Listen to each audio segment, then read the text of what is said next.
Hello guys, welcome to my channel.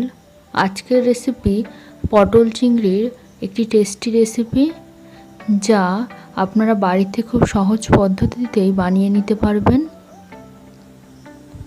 এই রেসিপিটি করার জন্য প্রথমে নিয়ে নিচ্ছি পেঁয়াজ কুচি। আমি এখানে দুটো পেঁয়াজ কুচি করে নিয়েছি এবং রসুন বাটা আমি এখানে একটা রসুন নিয়েছিলাম মিডিয়াম সাইজের। আদা বাটা নিয়েছি। এরপর চিংড়ি মাছ ভাজা নিয়েছি, এটা আমি আগে থেকেই ভেজে রেখেছিলাম। আর নিয়েছি ফোড়নের জন্য 5 ফোড়ন আর গোটা শুকনো লঙ্কা। এরপর নিয়ে নিচ্ছি চিনি, আলুর টুকরো। আলুগুলো আমি এভাবে চৌকো করে টুকরো করে নিয়েছি মিডিয়াম সাইজ। এরপর নিয়েছি পটল আমি এইভাবে ভালোভাবে ছাড়িয়ে এভাবে 3 টুকরো করে নিয়েছি এক একটা পটল। এরপর আমি কড়াই দিয়ে দিচ্ছি অল্প পরিমাণ রিফাইন্ড তেল। হালকা গরম হলেই তাতে দিয়ে দিচ্ছি অল্প পরিমাণ লবণটা দেওয়ার পর আমি কড়ার চারিদিকে একটুখানি নাড়িয়ে নেব এবং কড়া গরম হওয়ার জন্য অপেক্ষা করব। লবণটা দিলে কড়ার গায়ে ধরে যাওয়ার ভয় থাকে না এবং খুব তাড়াতাড়ি ভাজাটা হয়ে যায়। এরপর ওতে দিয়ে দিয়েছি কেটে রাখা পটলের টুকরো। দেওয়ার পর এটাকে একটু ভালোভাবে নাড়াচাড়া করে নেব। পটলে যখন লবণ দেবেন তখন একটুখানি অ্যাডজাস্ট করে নেবেন, যেহেতু আমি কড়াই আগে থেকে অল্প পরিমাণ লবণ দিয়েছি, তো সেই অনুপাতে দেবেন, নয়তো পটলে লবণের পরিমাণ বেশি হয়ে যাবে এবং খেতে খারাপ লাগবে। দিয়ে দিচ্ছি পরিমাণ মতো লবণ। দেখুন আমার পটলগুলো হালকা হালকা ব্রাউন হয়ে গেছে। এটাকে আমি আরও খানিকক্ষণ একটু ভাজা করে নেব।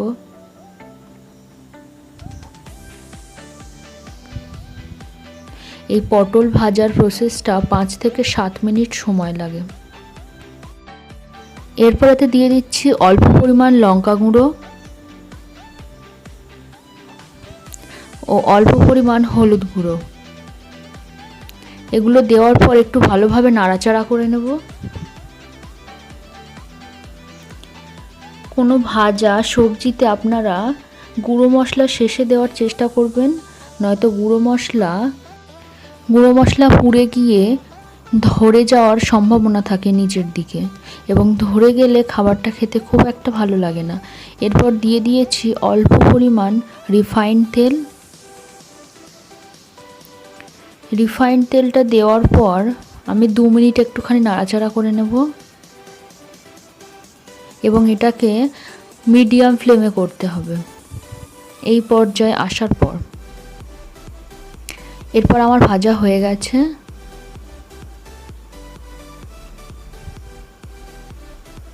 দেখুন পুরো ভাজা হয়ে গেছে। এরপর এটাকে আমি তুলে নেব।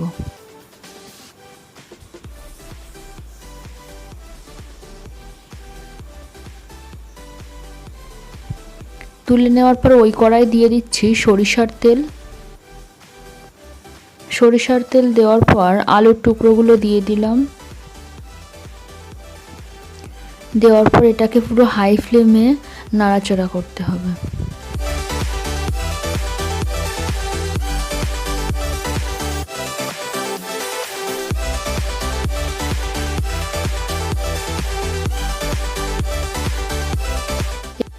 এরপর এতে দিয়ে দিয়েছি পরিমাণ মতো লবণ দিলে প্রত্যেকটি সবজির কুকিং প্রসেস খুব দ্রুত হয় এবং সবজিটা খুব তাড়াতাড়ি গলে যায়।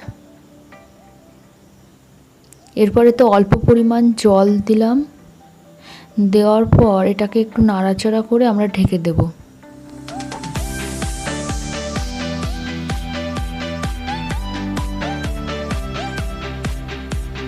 ঢেকে দেওয়ার পর 1 মিনিট থেকে 2 মিনিট রাখার পর এটাকে তুলে নেবেন। তুলে নেওয়ার পর একটু নাড়াচাড়া করে দেবেন। দেখুন আমার আলুটা গলে গেছে।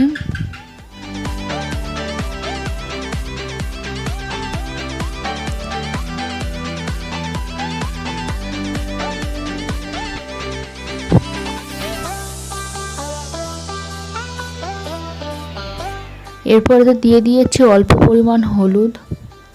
হলুদটা দেওয়ার পর ভালোভাবে নাড়াচাড়া করে এটাকে আরও 2 মিনিটের জন্য একটু ভাজা ভাজা করে নিতে হবে।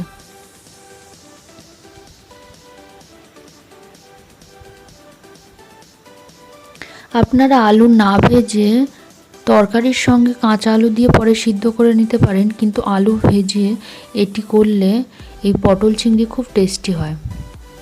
এরপর আলুগুলো তুলে নিয়েছিলাম, নেওয়ার পর দিয়ে দিয়েছি সরিষার তেলে 5 ফোড়ন, শুকনো লঙ্কা,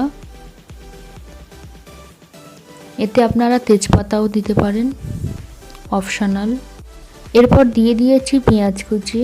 পেঁয়াজ কুচিটা দেওয়ার পর এটাকে ভালোভাবে নাড়াচাড়া করে নেব এবং যতক্ষণ না হালকা ব্রাউন হচ্ছে ততক্ষণ এটাকে একটু ভাজা ভাজা করতে হবে।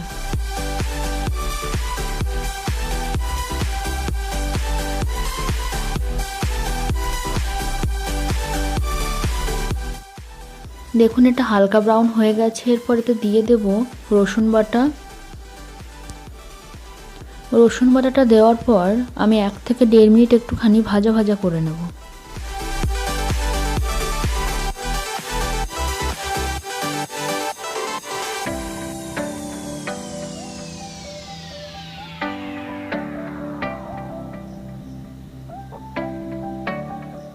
এরপর এতে দিয়ে দেব আদা বাটা। আদা বাটা দেওয়ার পর বেশিক্ষণ কষাতে দেবেন না, দিলে একটু তেতো ভাব চলে আসে।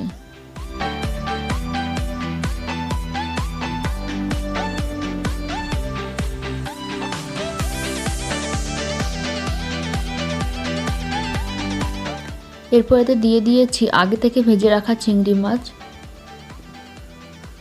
এটাকে আমি এই পর্যায়ে দিয়েছি, আপনারা পারলে পরে তরকারি যখন জল ফুটবে তখন দিলেও ভালো হয়, কিন্তু আমি এই পর্যায়ে দিই।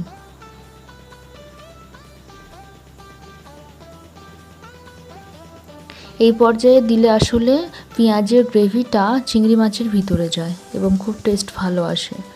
এরপর এতে দিয়ে দিয়েছি আগে থেকে ভেজে রাখা পটল ও আলু। দেওয়ার পর ভালোভাবে একটুখানি কষিয়ে নেব।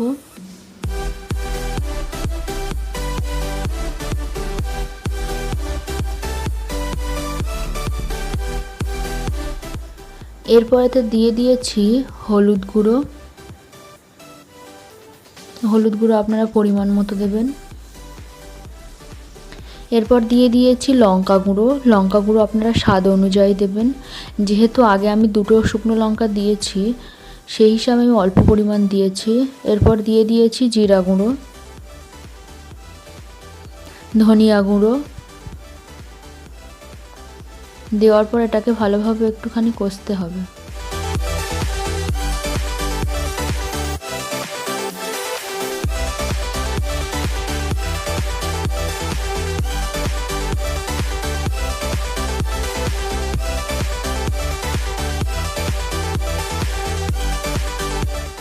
এতে হালকা একটু জল দিয়ে দিয়েছি যাতে ভালোভাবে কষা প্রসেসটা আমি করতে পারি। মশলাগুলো দেওয়ার পর এটা বড্ড শুকনো শুকনো হয়ে গেছিলো, যে কারণে ভালোভাবে কষা যাচ্ছিল না। 2 মিনিট পরেতে দিয়ে দিয়েছি গরম জল।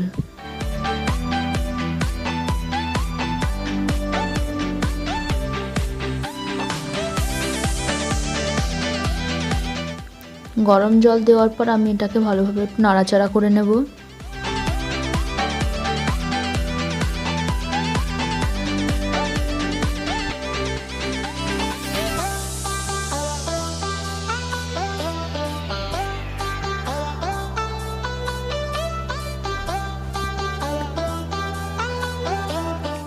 নাড়াচাড়া করার পর এটাকে আমি 2 মিনিট রেখেছিলাম, 2 মিনিট পরে এটা ফুটে গেছে। ফোটার পর আমরা এটা ভালোভাবে একটু নিচের দিকে নেড়ে চেড়ে নেব যাতে নিচের দিকে ধরে না যায়, যেহেতু আমি কষা কষা করছি সেজন্য।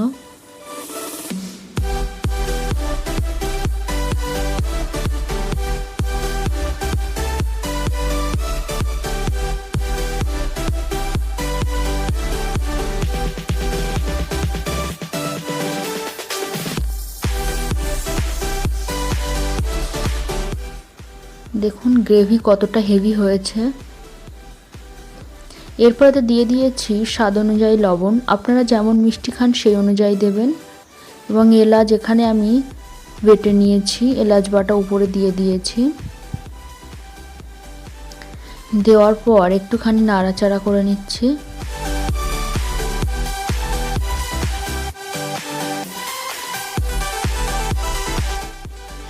এটা দেখতে যেমনই সুন্দর, এটা খেতে তার থেকে আরও বেশি সুন্দর। আপনারা বাড়িতে অবশ্যই একবার ট্রাই করবেন। এটাকে আমি সার্ভ করে নিয়েছি।